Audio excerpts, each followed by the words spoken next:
So how long does it take, or should I say, how long should it take to level up in Dungeons & Dragons? That's the vlog that we're going to explore today.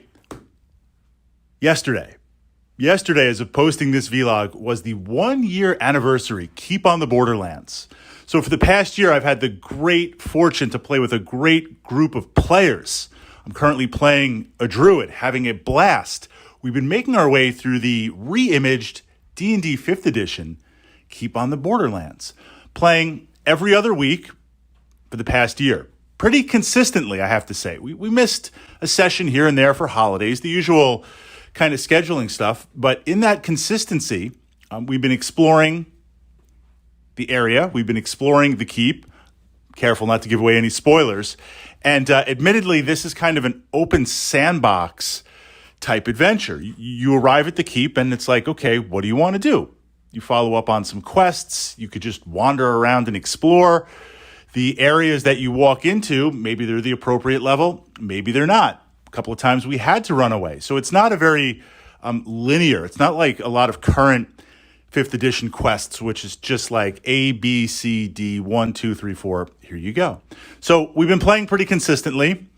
We haven't been shying away from any encounters. 1 or 2 we did have to run. We are a party of 6, so a nice-sized party. And we've had some various NPCs.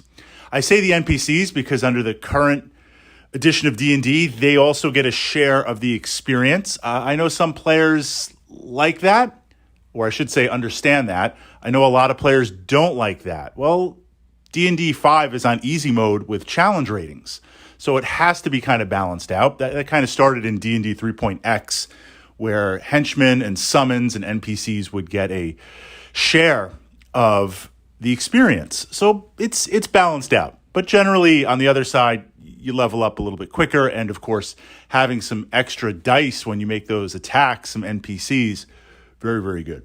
So within that framework, I just hit level 4. We more or less hit level 4. Some of the other players got a little bit more experience than I did for various reasons.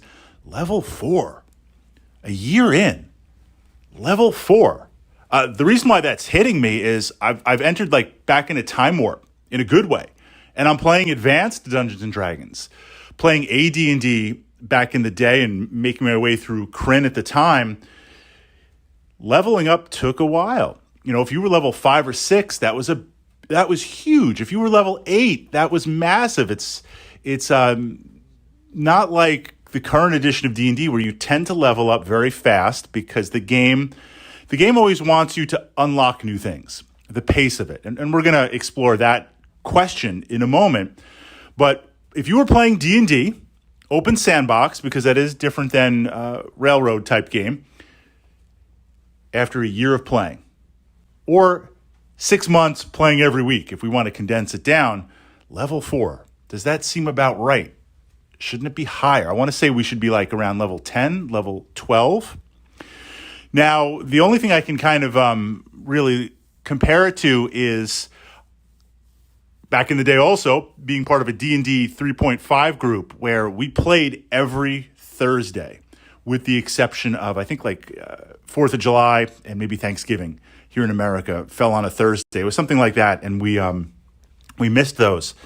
I never missed a session. It was an amazing group, an amazing DM. I went from level 1, a sorcerer, level 1 to level 16. Now, admittedly, the DM threw a lot more combat. It was open world, Forgotten Realms, kind of go wherever you want. But admittedly, there was a lot more combat. And the DM did throw in some more challenging, some more interesting monsters. So we were getting a little bit more experience than normal. But I have to say, both as a DM, as a player, going from 3.5 to 4, and I liked 4 for what it was trying to do, and now 5, you level up very quick. And my understanding behind that is as you level up and you unlock new abilities, new feats, new character options, all these type of things, maybe you dip in and take a level of fighter or take a level of rogue.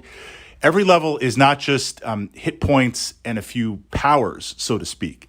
Every level opens up like this tree of character evolution. It's exciting. You're constantly leveling up, so it keeps that excitement, it keeps that rush, it keeps that like anticipation.